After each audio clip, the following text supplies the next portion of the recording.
Hey y'all, my name's Chris. I'm the head TA for 253 Lab this semester. And 253 Lab is a relatively new course. And so this semester, all of the TAs are med students, and we thought it would be more engaging for us to do a sort of clinical component throughout the semester so that you can, one, learn about diseases and medicines, treating those diseases that apply to the topics that you were learning about in the base course. Because you all have taken 252 and its lab. We just didn't want to repeat you learning anatomy again. We wanted you to actually apply things because many of you are going to go into healthcare to some extent. So we thought this would be more engaging. And so, kind of the classical framework of learning this sort of information is done through clinical vignettes. And this may be kind of new to you because not a lot of undergrad courses have a clinical focus. And so some of you may have experience in healthcare and these terms will be familiar to you, but for many of you, it may not be the case. So we thought we would just do a quick PowerPoint going through a clinical vignette, talking about the components of a medical history and the important information you can glean out of a story. So that way, throughout this whole semester, you have the language to communicate with your lab group about what to look for and where. And kind of our expectations of you when you go through these vignettes. So let's go through an example. So this is an example of a vignette or a story. So this is a 63-year-old man brought to the ED because of 4-day history of increasingly severe left leg pain and swelling of his left calf. He also has a 1-month history of severe upper mid-thoracic back pain. During this time, he had a 9-kilogram or 20-pound weight loss despite no changes in appetite. He has no history of major medical illness. His only medication is ibuprofen. He has no known drug allergies. He is 5'11" and weighs 180 pounds with a BMI of 25. Vital signs are temperature 98.7, heart rate 98, blood pressure 138/82, respiratory rate of 16, satting 98%. On physical exam, his pupils are equal and reactive to light. His breath sounds are clear and equal. He has no heart murmurs. He has faint tenderness to palpation in his epigastrium. He has normal bowel sounds. His lower extremities are without trauma and demonstrate good pulses bilaterally. Labs revealed normal electrolytes and anemia. He has an x-ray done of his thorax that shows his thoracic spine with no abnormalities. A CAT scan or CT scan shows in his abdomen a 3-centimeter mass in the body of the pancreas. There are liver metastases and encasement of the superior mesenteric artery. An ultrasound of his left lower extremity shows a femoral-popliteal venous clot. So this is a lot of information, especially when you are new to this sort of framework and thinking. It can be very overwhelming. So kind of my goal is to walk through the key elements of this story so that when you look at other clinical vignettes, you can kind of classify what information is telling you.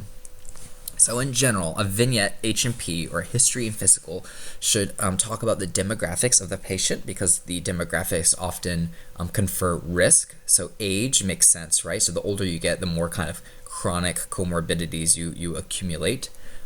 Likewise with sex, there are differences in disease prevalence between males and females. Race and ethnicity, unfortunately, is also associated usually with social determinants of health underneath, but that can present with different prevalences of comorbidities. And it's also important kind of to learn about the setting or to understand the setting that the patient is presenting to, right? If someone presents to the emergency room, that's very different than an outpatient routine physical exam with your doctor. So frequently that can kind of clue you in into what's going on. All visits kind of circle around a chief complaint. What brought this person to medical attention? What is it? Chest pain? Is it breathing problems? Do they notice a mole on their leg? Are they here just for a pre-op check before their routine surgery? Things like that. That would be the chief complaint. Then, based on the chief complaint, you should have a history of present illness, which I'll get into in a little bit. Following that, you should have a medical history, so things like what medicines do they take, what diagnoses do they carry, have they ever had surgeries before, and then we'll talk about a social history, so this is kind of like a lot of background for the person themselves, a physical exam, which, if you've ever gone to a doctor's office, the physical exams, listen to heart and lungs, but we'll talk a little bit more in detail about that. And then what I kind of call the ancillary studies, so lab work, blood work, microbiology studies, EKGs. I think you all do a little lecture on EKGs, and then imaging studies, so like ultrasound or MRIs, CAT scans. That should be a part of a H&P. And then you'll have your clinical question at the end. The ultimate purpose of the question is to test your knowledge to some extent based on the information gleaned in the vignette. So let's talk about the HPI, or history of present illness. So this is one of the most important parts of the vignette. It should report symptoms and experiences the patient has in a chronological fashion. It should answer the onset of the patient's chief complaint, provocation of that complaint, are the things that are aggravating it or alleviating it, the quality of the complaint. So if it's a pain, like what does a pain feel like? If it's a pain, you can ask radiation. Does this pain move anywhere? Severity on a scale of 1 to 10, that classic scale of 1 to 10. How bad is it? And then time. Now, time is a little confusing because you would think that mirrors onset, but I also like to think of like activities with onset. What were they doing when it started?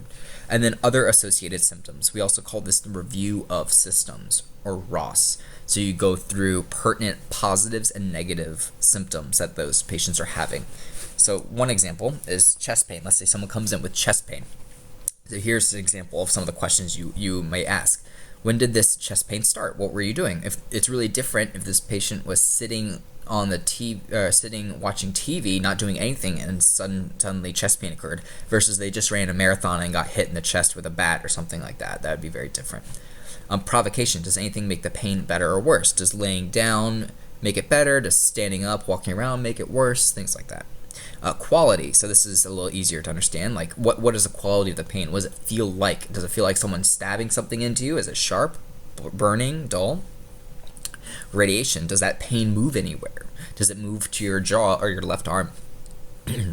Severity. On a scale of 1 to 10, 10 being the worst pain you've ever felt, how bad is it? And then time. Does it come and go? And does it come in intervals? Does it come with certain activities? And then other associated symptoms. Sometimes when people have chest pain, they have other symptoms like shortness of breath or lightheadedness.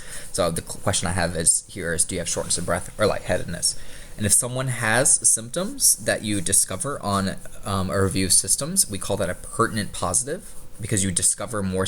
Because people may come in with a complaint of just chest pain, but they don't think to tell you all these other things they're experiencing, because one thing is kind of foremost in their mind. And so if you ask other associated symptoms and you start finding things like, oh yeah, I am nauseous. Oh yeah, I did pass out before I got here. Those are called pertinent positives, because those are really important informations. Likewise, if something would be a pertinent positive but is not present, we call that a pertinent negative. So if someone comes in for chest pain and you ask, did you pass out? Did you faint at all? And they say no, that would be a pertinent negative, because it is important to know that they don't have that symptom. Once we kind of get a history of the present illness, of all the background information of that complaint, we can go further into their medical history, and this includes things like diagnoses they carry. So do they have a history of high blood pressure? Do they have a history of high cholesterol, for example? That would be the past medical history. Surgical history, did they have open heart surgery at one point in the past? All surgical history is important. If they're female, you should ask or ascertain their OBGYN status. So their last menstrual period, are they in menopause? Have they had a period before? What does that look like? And then if they've been pregnant before, the number of pregnancies and births, that information is particularly important for OBGYN complaints. But I just wanted to throw this in here to be comprehensive. You should ascertain the medications people take, whether they're prescribed or over the counter. So in the previous, in the example, he took ibuprofen, which is often an over-the-counter med, and because he didn't have any medical history. But if they do have prescriptions, you would want to know that. If they have any allergies to medications, seasonal allergies, foods, do a comprehensive allergies, that's important to know. And then family history. The most important family history is all first-degree relatives, so brothers, sisters, kids, and parents.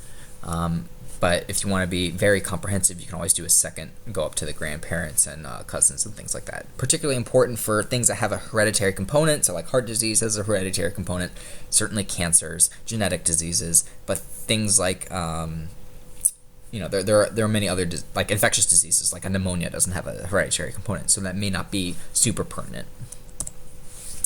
Social history, oftentimes in vignettes, this is a lot of just filler text and you can ignore it, but sometimes it does have important clues. So social history is basically all about the patient and themselves and how they experience life. So often it includes expanded demographics. What's their education level? Where did they grow up? Did they move across the country? Did they move across state lines or country lines? What's their immigrant status? Their occupation, their job, their religion or spirituality, cultural beliefs, kind of more information to think there. What are their diet, exercise, and sleep patterns? Do they have a healthy diet? Do they get enough exercise? Are they sleeping enough? Also important would be the tobacco, alcohol, and illicit drug use. Tobacco, it can be cigarettes, it could be vaping, it could be dip. Alcohol, self-explanatory. Illicit drugs, heroin, cocaine, methamphetamines, things like that. Oftentimes you want to assess kind of their household living situation, and then UNC is also very big on screening for intimate partner violence. So do these people feel safe at home? Do they what sort of social determinants of health manifest in the area that they live? Do they live in a nice neighborhood, a poor neighborhood? Is it safe to walk outside? Things like that. Are they in a food desert? All those things. And then sexual history is also important for many preventative health care or complaints related to sexual health. So the patient's sexual orientation, their practices, do they use protection, do they seek preventative care, like testing, and then their history with their partners.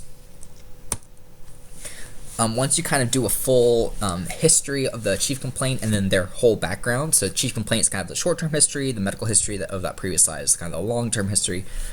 Additional information that is gleaned is from the physical exam. It's kind of one of the key components that generates information. Frequently, if people have a very simple complaint, in a vignette, you'll just see a problem-focused exam with just a physical exam relating to that problem. But if it's a more complex complaint or there's something more sinister lurking, frequently vignettes will do a more comprehensive exam organized by organ system. So frequently you'll see vital signs. So those would be like your heart rate, respiratory rate, temperature, blood pressure, and then the saturation of the hemoglobin, which is also called pulse ox. And you can always look up normal values online to help when you look in a vignette if something stands out to you, so you can learn to interpret those. Sometimes you'll see body metrics, so height, weight, BMI. Not always super relevant in clinical vignette, but it might be. If you organize by organ system, there's always kind of a general exam, and that kind of just describes what the patient looks like. Are they in acute distress? Are they dressed well? Are they tearful at times? And then I like to think of a head-to-toe exam in terms of organization. So a HEAT exam, you look at the heads, eyes, ear, nose, and throat. Then you can look at the lungs, listen to the lungs. Cardiovascular, pulses in the extremities. Are their extremities warm? Do you hear heart murmurs? Belly exam, do they have tenderness in their belly? Are they complaining of nausea, vomiting, diarrhea? It's not always there, but it may be there for certain complaints. Would be a genitourinary or a rectal exam.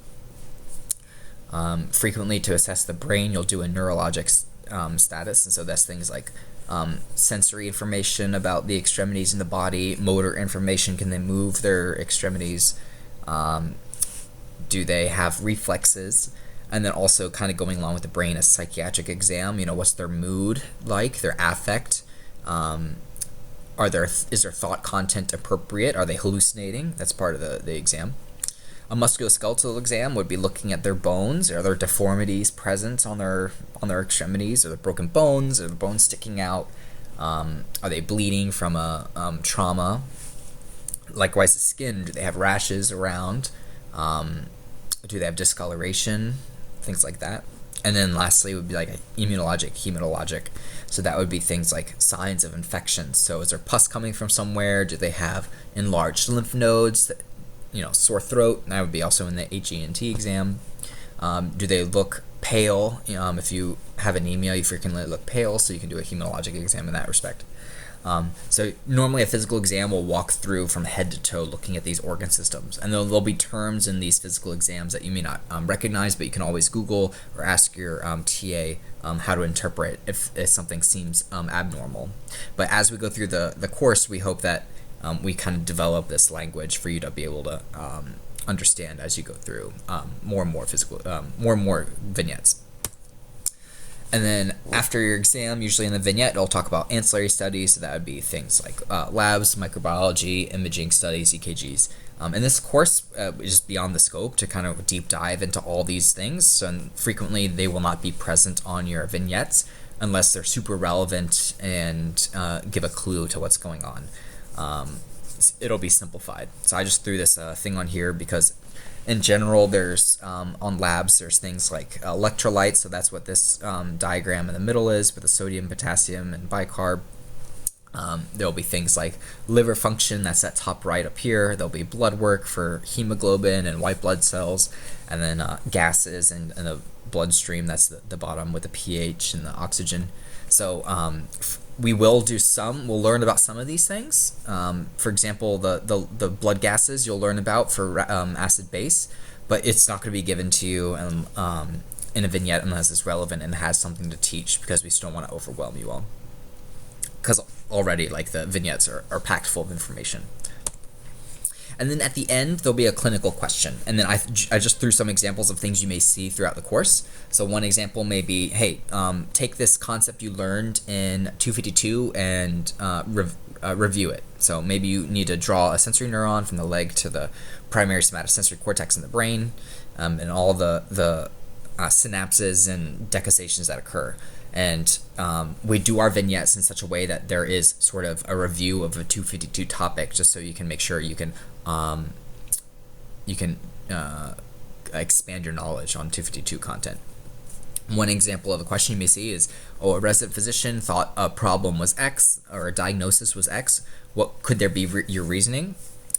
And the intern gave Y medication. How does this work? So with these clinical vignettes, it is important that you do some self-directed learning with your team and Google some of these terms or some of these diseases, or a symptom may present as, and then that way you can talk amongst your group when you come up with these answers. We don't expect you to be 100%, but just going out there and looking up things will be helpful when it comes to when you do your synchronous portion with your TA, because your TA will frequently look at your answer and give feedback of what was correct, what was not correct, and then really talk through the problem and explain the reasoning that the answer key shows.